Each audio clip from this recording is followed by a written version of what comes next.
22 अप्रैल को पहलगाम में हुई आतंकी वारदात ने देश के हर नागरिक को दुख पहुंचाया है।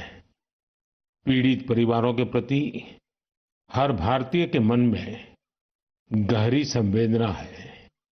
भले वो किसी भी राज्य का हो, वो कोई भी भाषा बोलता हो, लेकिन वो उन लोगों के दर्द को महसूस कर रहा है जिन्होंने इस हमले में अपने परिजनों को खोया है। मुझे एहसास है हर भारतीय का खून आतंकी हमले की तस्वीरों को देखकर खौल रहा है। पहलगाम में हुआ ये हमला आतंक के सरपरस्तों की हताशा को दिखाता है, उनकी कायरता को दिखाता है।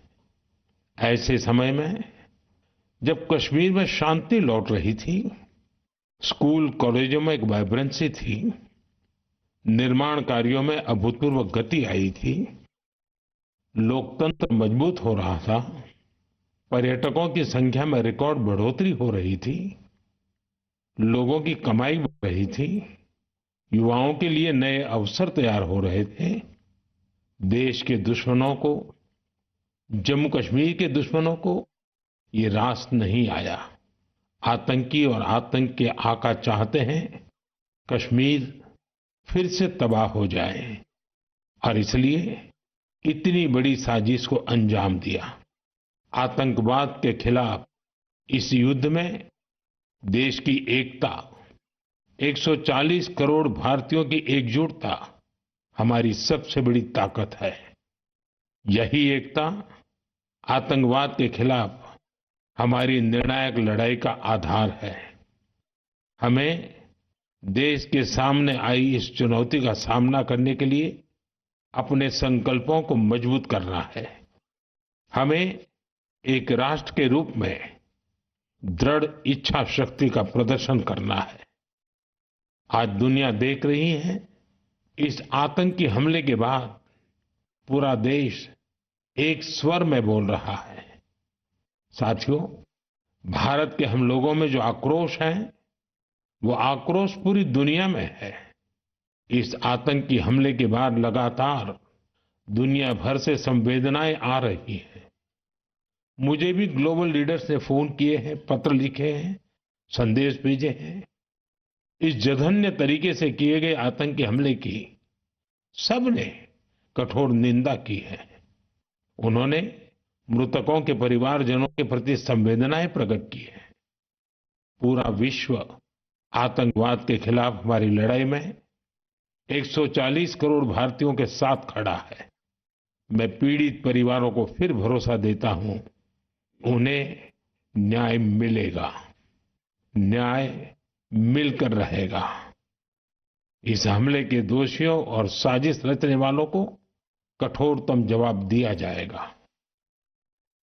साथियों, 2 दिन पहले हमने देश के महान वैज्ञानिक डॉक्टर के कस्तूरीरंगन जी को खो दिया है। जब भी कस्तूरीरंगन जी से मुलाकात हुई, हम भारत के युवाओं के टैलेंट, आधुनिक शिक्षा, स्पेस साइंस ऐसे विषयों पर काफी चर्चा करते थे। विज्ञान, शिक्षा और भारत के अंतरिक्ष कार्यक्रम को नई ऊंचाई देने में उनके योगदान को हमेशा याद किया जाएगा। उनके नेतृत्व में इसरो को एक नई पहचान मिली। उनके मार्गदर्शन में जो स्पेस प्रोग्राम आगे बढ़े, उससे भारत के प्रयासों को ग्लोबल मान्यता मिली। आज भारत जिन सैटेलाइट्स का उपयोग करता है, उनमें से कई डॉक्टर कस्तूरीरंगन की देखरेख में ही लॉन्च की गई थी। उनके व्यक्तित्व की एक और बात बहुत खास थी, जिससे युवा पीढ़ी उनसे सीख सकती है। उन्होंने हमेशा इनोवेशन को महत्व दिया। देश की नई राष्ट्रीय शिक्षा नीति तैयार करने में भी बहुत बड़ी भूमिका निभाई थी। डॉक्टर कस्तूरीरंगन 21वीं सदी की आधुनिक जरूरतों के मुताबिक फॉरवर्ड लुकिंग एजुकेशन का विचार लेकर आए थे। देश की निस्वार्थ सेवा और राष्ट्र निर्माण में उनके योगदान को हमेशा याद किया जाएगा। मैं डॉक्टर के कस्तूरीरंगन जी को विनम्र भाव से श्रद्धांजलि अर्पित करता हूं। मेरे प्यारे देशवासियों, इसी महीने अप्रैल में आर्यभट्ट सैटेलाइट की लॉन्चिंग के 50 वर्ष पूरे हुए हैं। आज जब हम पीछे मुड़कर देखते हैं, 50 वर्षों की इस यात्रा को याद करते हैं, तो लगता है हमने कितनी लंबी दूरी तय की है। अंतरिक्ष में भारत के सपनों की ये उड़ान एक समय केवल हौसलों से शुरू हुई थी। राष्ट्र के लिए कुछ कर गुजरने का जज्बा पाले कुछ युवा वैज्ञानिक, उनके पास न तो आज जैसे आधुनिक संसाधन थे, न ही दुनिया की टेक्नोलॉजी तक वैसी पहुंच थी। अगर कुछ था तो वो था प्रतिभा, लगन, मेहनत और देश के लिए कुछ करने का जज्बा। बैलगाड़ियों और साइकिलों पर क्रिटिकल इक्विपमेंट को खुद लेकर जाते हमारे वैज्ञानिकों की तस्वीरों को आपने भी देखा होगा। उसी लगन और राष्ट्र सेवा की भावना का नतीजा है कि आज इतना कुछ बदल गया है। आज भारत एक ग्लोबल स्पेस पावर बन चुका है। हमने एक साथ 104 सैटेलाइट का लॉन्च करके रिकॉर्ड बनाया है। हम चंद्रमा के साउथ पोल पर पहुंचने वाले पहले देश बने हैं। भारत ने मार्स ऑर्बिटर मिशन लॉन्च किया है और हम आदित्य L1 मिशन के जरिए सूरज के काफी करीब तक पहुंचे हैं। आज भारत पूरी दुनिया में सबसे ज्यादा कॉस्ट इफेक्टिव लेकिन सक्सेसफुल स्पेस प्रोग्राम का नेतृत्व कर रहा है। दुनिया के कई देश अपनी सैटेलाइट्स और स्पेस मिशन के लिए इसरो की मदद लेते हैं। साथियों, हम जब इसरो द्वारा किसी सैटेलाइट का लॉन्च देखते हैं तो हम गर्व से भर जाते हैं। ऐसी ही अनुभूति मुझे तब हुई जब मैं 2014 में PSLV C-23 की लॉन्चिंग का साक्षी बना था।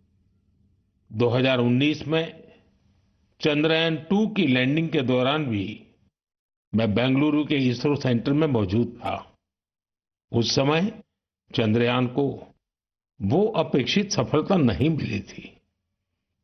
तब वैज्ञानिकों के लिए वो बहुत मुश्किल घड़ी थी, लेकिन मैं अपनी आंखों से वैज्ञानिकों के धैर्य और कुछ कर गुजरने का जज्बा भी देख रहा था। और कुछ साल बाद पूरी दुनिया ने भी देखा कैसे उन्हीं वैज्ञानिकों ने चंद्रयान-3 को सफल करके दिखाया। साथियों, अब भारत ने अपने स्पेस सेक्टर को प्राइवेट सेक्टर के लिए भी ओपन कर दिया है। आज बहुत से युवा स्पेस स्टार्टअप में नए झंडे लहरा रहे हैं। 10 साल पहले इस क्षेत्र में सिर्फ एक कंपनी थी, लेकिन आज देश में 350 से ज्यादा स्पेस स्टार्टअप काम कर रहे हैं। आने वाला समय स्पेस में बहुत सारी नई संभावनाएं लेकर आ रहा है। भारत नई ऊंचाइयों को छूने वाला है।